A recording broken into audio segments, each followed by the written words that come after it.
Il Veneto è la seconda regione dopo la Lombardia a firmare questo tipo di intesa. Lo ha sottolineato oggi a Treviso il presidente della regione, Luca Zaia, sottoscrivendo l'intesa per l'apprendistato tra regione e governo, ispirata al decreto legislativo 276 del 2003. Il pensiero del presidente va ai 50.000 giovani veneti che interrompono il corso di studi e alle 400 ore di formazione loro offerte. Con questo accordo i quindicenni potranno fare così un'esperienza lavorativa e allo stesso tempo ottenere una qualifica spendibile come titolo di studio. Questo sistema di apprendistato è una grande novità. Dai 15 anni ci si può fare assumere presso un'impresa e si avrà questo apprendistato trattino formazione che ci permetterà a questi ragazzi di fare almeno 400 ore di formazione e questo significa ovviamente lavorare e studiare. Questa è una nuova partita e speriamo che anche questi ragazzi siano intercettati da questa novità.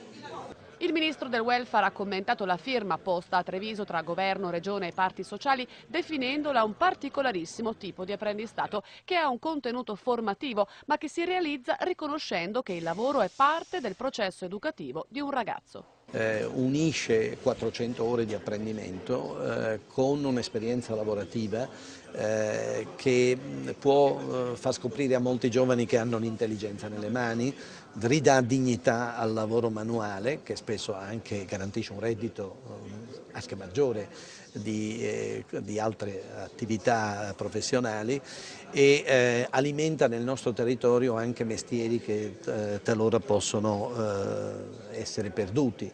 Alla luce di quanto prevede il decreto legislativo, l'accordo andrà a favorire i giovanissimi che sono usciti precocemente dal percorso di studi. C'è una piccolissima percentuale di ragazzi che abbandona gli studi.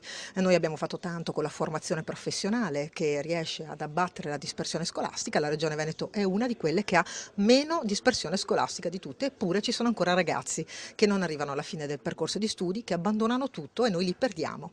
Ecco, forse con questo strumento non li perderemo più.